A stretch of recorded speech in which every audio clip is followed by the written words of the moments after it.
And for the grand finale, we have Curtis Foltz, who's the executive director of the Georgia Ports Authority. Leads the 4th largest container port in the country, as Ed Kroll said, soon to be #1, not to set a goal too high. And then also the 3rd largest automotive port as far as handling down in Brunswick. Please help me welcome Curtis Foltz.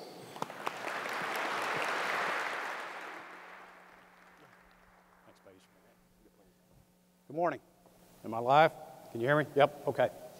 It's great to be here again at this conference. I've participated in the first one, and it's amazing how it's grown, and I want to thank everybody here for not only attending, but for what you mean for Georgia every day. You're helping us build an engine that really has become second to none in the U.S. in terms of economic growth for the entire Southeast. Paige asked me, I'm going to shift away from kind of the typical presentation we give about the ports. Many of you have heard me speak about our ports and what they mean for the state and the region in your business, but I want to talk a little bit about a broader perspective of what's going on in our port system in the United States, bring it down into the U.S., and I might have a little different perspective than some regarding the state of affairs in our infrastructure. So, a couple of key themes that I would tell you about our port system. Number one, it's very aged, and we are getting beaten in the international marketplace when it comes to efficiencies in investing in our ports. We don't have enough capacity long term, in my opinion. Now, I'm not talking about Georgia per se, but again, the port system. Travel to Asia, travel to some of our servicing international partners that we trade with, and you'll see that they are investing at a much greater pace than we are, and they're building their funnels that feed the transportation system at a diameter like this, and in the U.S. we're building it at something like this, and it's not going to match in a couple of decades. And we don't have a national strategy. So as a nation, yes, the President talks about doubling exports, and for those of you that saw Mayor Reed's announcement today about export growth in Atlanta, those are critically important. But we've got to have a strategy at a national level that's committed to building the best infrastructure in the world if we're going to truly compete in on an international basis. So what are we doing on the East Coast regarding, and I'm going to talk about a couple of these infrastructure issues. One is both maintaining and deepening our harbors. If we can't get the big ships to the U.S., those are the most efficient modes of transportation in the world today, then our competitive environment is going to be reduced. Well, there are a couple of issues there. Number one, we're today woefully bad at maintaining our harbors at their authorized dimensions, so their depths and their widths. Most aren't today. So even though we need to further deepen, the first step we've got to do is maintain the harbors where they need to be maintained. Georgia is no exception to that. Our ports in Brunswick are well short of what they should be. But I just spent the last couple of days with a lot of my peers throughout the U.S., up in Washington, D.C., and every single state has a story about ports not being maintained.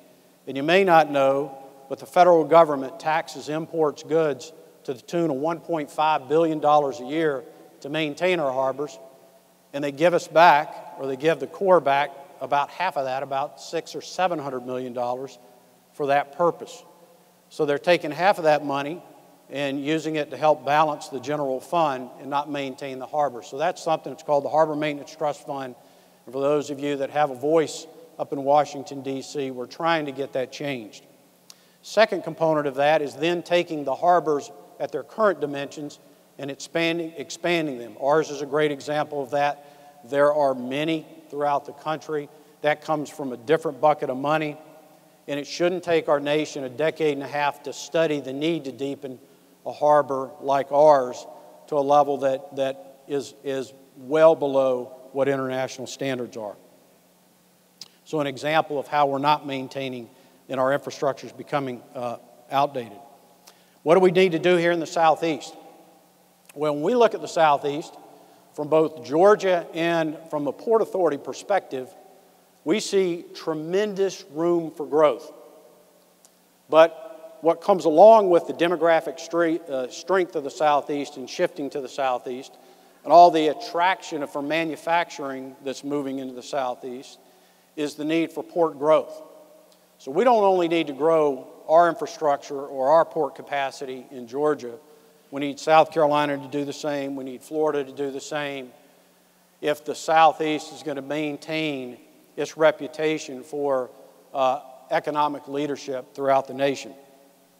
We've got the Panama Canal expansion that's going to open up opportunities or windows of opportunities for the Southeast to handle more business. And it's not just about handling more traffic. It's handling, as a nation, allowing us to be more competitive in what we do and what we service. Near our ports or near Georgia, we have about 35% of the U.S. population, but yet we only service 35% of that population. About 25% of the goods going into service that population moves through Southeast ports.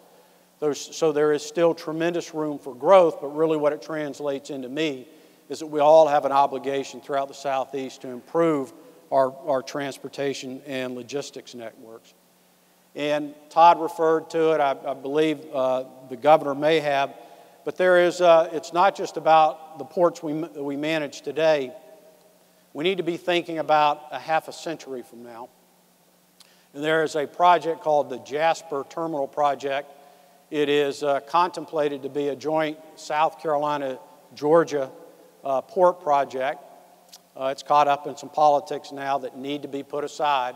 Because if you look out a short 20 years from now, and 20 years might seem like a long time, but again, let me remind you, it took us 15 years just to study whether the Savannah River needed to be deepened. But in 20 years from now, our port's going to be close to capacity, maybe out of capacity. I would suspect that the ports in South Carolina are going to be out of capacity. And we need more port capacity if we're going to compete. And that comes in the form, the only thing we can really see in the Southeast is a Jasper Port Terminal. So for those of you that may be visiting from South Carolina and that have voices and businesses over there, let's make sure that we continue to beat a drum that says let's work collectively as two states on that economic opportunity. On the national level, there is clearly significant growth. Agree with some statistics that were mentioned earlier. The latest forecast that we have, and again, I received some of these out of a meeting I was in Washington last week. International trade is going to grow through in our nation. It's going to double in the next 10 years or so. So in the early 2020, we're going to double the amount of volume that's moving through our ports today. And then 10 years after that, it's going to double again. So by 2030, if you kind of do that math, it's going to increase almost fourfold. So we've got to do everything we can to not just build ports, but to focus on all those connectivity points, those key points that the governor and Todd talked about. Last mile road projects, continue to work with our Class 1 railroad partners, CSX and Norfolk Southern, who, by the way, folks, do an outstanding job for those of you that have businesses located here in the state of Georgia to reach really anyone through the state, through the entire Southeast and into the Midwest, and we have great partnerships with both of them.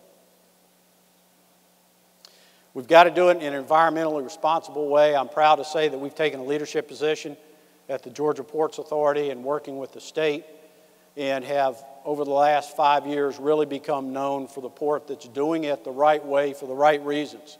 Not because we've been mandated, but because we know as we grow our business we have to do it in a more sustainable manner. But you'll start seeing a lot of discussion about LNG vehicles. They are just starting with some LNG ships on a global basis. We're excited to say that we've introduced the first all-electric rubber-tired gantry cranes. Most of you don't know what those are, but they're yard pieces of equipment that traditionally worked off diesel.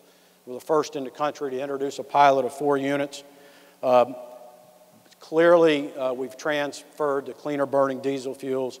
But on and on, you know, we have an obligation to take a holistic approach on environmental sustainability, and we're proud of what we've been able to accomplish so far.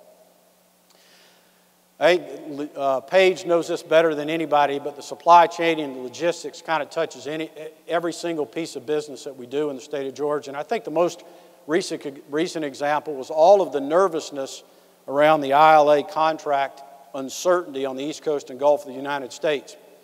Well, many of you would think, okay, ports are going to shut down. Yeah, it may limit some of the goods coming in from a retail standpoint. But I think equally as important, think about the manufacturing. So when you think about the Kia plant in West Point, the Volkswagen plant in Chattanooga, the Mercedes plant in Vance, Alabama, those companies rely on just-in-time inventory moving through our ports every single day, supplying goods to keep those extremely large manufacturing plants operational. And if they close, when you shut those plants down, those assembly lines, there are huge negative impacts. Well, they were scrambling immediately, starting to reroute goods and any other possible alternatives, whether it was through Canada, the west coast of the United States, Mexico. So we are truly an interconnected kind of world when we talk about freight, logistics, and as a community, we've got to do everything to make sure that that stays as reliable as it can possibly be. So kind of in summary, what is a container port? I'll kind of bring it back down to the world I live in every day. We've got to focus on capacity, growing our capacity. Again, when you double in 10 years, you double again in another 10 years. And we've got aging, limited capacity, restrictions and hurdles, and just growing from a bureaucratic standpoint. We have to get better at it as an industry. Clearly, we've got to focus on using our assets more wisely, improving productivity and efficiency levels, and we've got to do it in a sustainable way.